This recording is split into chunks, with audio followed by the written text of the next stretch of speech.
Bismillahirrahmanirrahim. Assalamualaikum warahmatullahi wabarakatuh. Pada kesempatan kali ini, kami akan membahas mengenai influence diagram. Sebelum memasuki pada pembahasan, kita akan memperkenalkan diri terlebih dahulu. Mangga dipersilahkan dimulai. Saya Syarifullah dengan NRP 1830 179. Saya Muhammad Patan Sauki dengan NRP 18301098.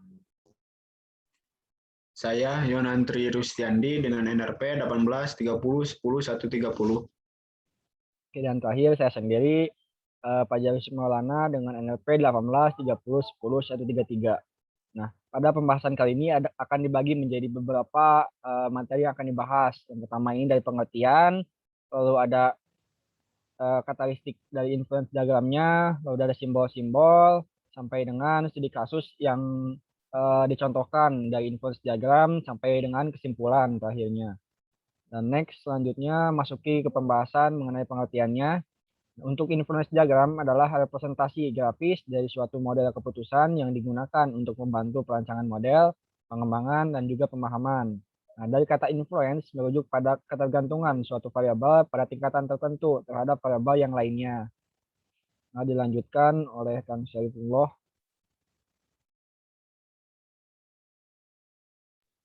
Untuk selanjutnya, influence diagram terkadang juga disebut yang pertama diagram kausal, yang kedua diagram sebab akibat, dan yang ketiga model dinamik.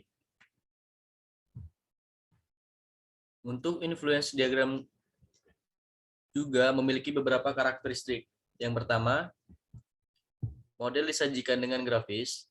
Yang kedua, menyediakan relationship framework.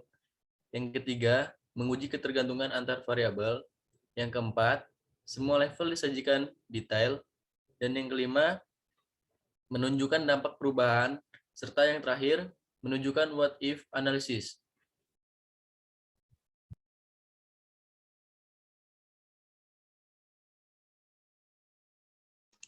Selanjutnya ada simbol influence diagram. Yang pertama ada awan yang menunjukkan variabel intermediate,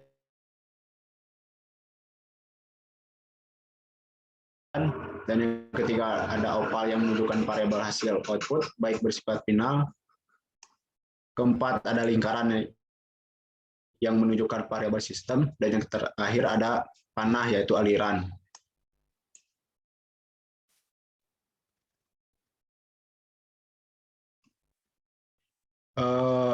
Selanjutnya pengertian simbol yang digunakan dalam influence diagram, diantaranya awan.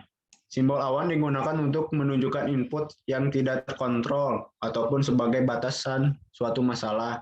Dan yang kedua persegi panjang. Simbol persegi panjang digunakan untuk menunjukkan input yang terkontrol, keputusan ataupun decision rule. Yang ketiga ada opal. Simbol opal menunjukkan output atau keluaran yang diinginkan dari suatu pemecahan masalah. Dan yang keempat, lingkaran. Simbol lingkaran menunjukkan variabel sistem, komponen atribut, maupun state variable value. Dan yang terakhir ada panah. Simbol ini menunjukkan ketergantungan suatu simbol dengan simbol lainnya. Selanjutnya ada Patan Sauki.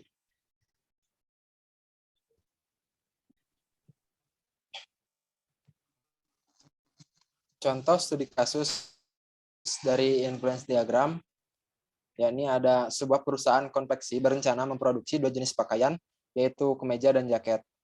Untuk persediaan, perusahaan konveksi tersebut dengan membuat kapasitas tidak lebih dari 500 pakaian, dengan biaya produksi untuk kemeja sebesar Rp100.000 dan jaket Rp120.000, dengan modal yang tersedia sebanyak Rp60 juta. Masing-masing pakaian dijual dengan harga Rp150.000 untuk kemeja dan harga Rp200.000 untuk jaket. Laba yang diperoleh setiap penjualan kemeja yakni Rp50.000 dan jaket sebesar Rp80.000.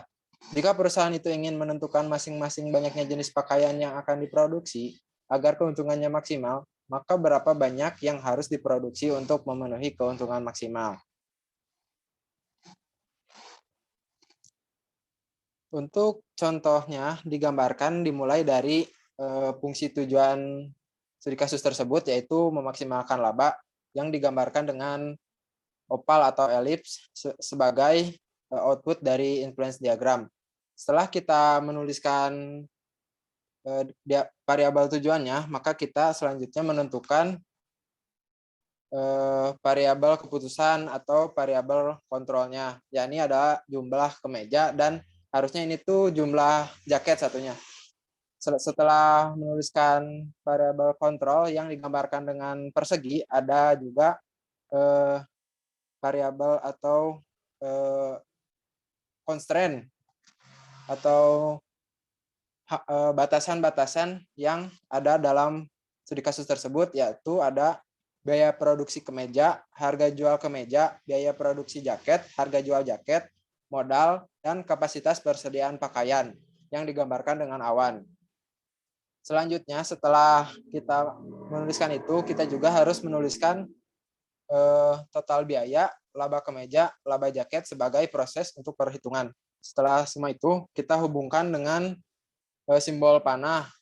Dari laba itu dibentuk dari laba kemeja dan laba jaket. Sedangkan laba kemeja didapat dari jumlah kemeja, biaya produksi kemeja, harga jual kemeja. Untuk laba jaket, dari jumlah jaket, biaya produksi jaket, harga jual jaket. Selanjutnya kita harus menghitung total biaya yang didapat dari modal, jumlah kemeja, dan jumlah jaket. Setelah itu, kapasitas persediaan pakaian yang didapat dari jumlah kemeja dan jumlah jaket yang akan dibuat, seperti itu. Selanjutnya, untuk kesimpulan, jadi inti dari penggunaan influence diagram yang telah dibuat adalah dapat berguna untuk seorang analis dalam memecahkan atau menyelesaikan suatu masalah, agar dapat mengetahui hal apa saja yang berpengaruh pada masalah tersebut, sehingga dapat lebih mudah dalam menganalisis setiap faktor-faktornya. Oke, sekian pembahasan ataupun pemaparan dari kelompok kami. Mohon maaf bila ada kekurangan kesalahan. Kami tutup. Sekian. Wassalamualaikum warahmatullahi wabarakatuh.